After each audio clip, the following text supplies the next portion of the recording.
ধন্যবাদ। আসলে আমাদের আপনারা জানেন যে আহলুস সুন্নাত ওয়াল জামাত আমরা যারা আছি এদেশে একমাত্র শান্তিপ্রিয় দল আহলুস সুন্নাত ওয়াল জামাত। আহলুস সুন্নাত ওয়াল জামাতের অনুভূতিকে এবং আহলুস সুন্নাত ওয়াল জামাতের যে শান্তির বার্তাগুলো এদেশে পৌঁছে দেওয়ার জন্য কিন্তু রাজনৈতিক অঙ্গনে আমাদের পদার্পণ। সেখানে আপনারা জানেন যে আমাদের বৃহৎ সুন্নি জোট রয়েছে।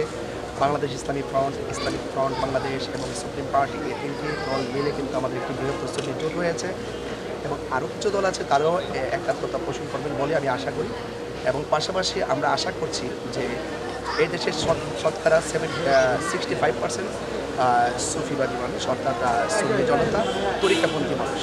আমি মনে করি তরিকাপন্থীরা যেভাবে এই দেশকে ধারণ করে এবং তরিকাপন্থীরা যেভাবে দেশের ধর্মকে ধারণ করে, আমি মনে করি এই দেশের রাজনৈতিক অস্থিরতাকে যদি শিথিল করতে হয়, শান্তিপ্রিয় করতে হয়, তাহলে আহলুস সুন্নাত ওয়াল জামাতের যে মূল থিমটা আছে এই থিমটা রাজনৈতিকভাবে প্রয়োগ করা উচিত।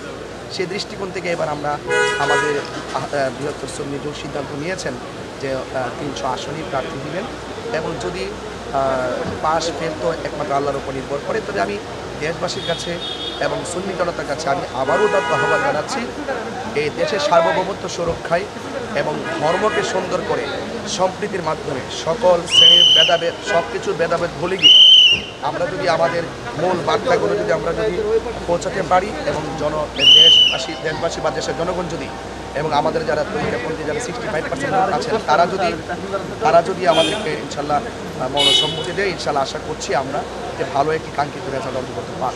আপনি জানেন যে মব ভায়োলেন্সের তাণ্ডব লীলা বাংলাদেশে বর্তমানে অতিষ্ঠ।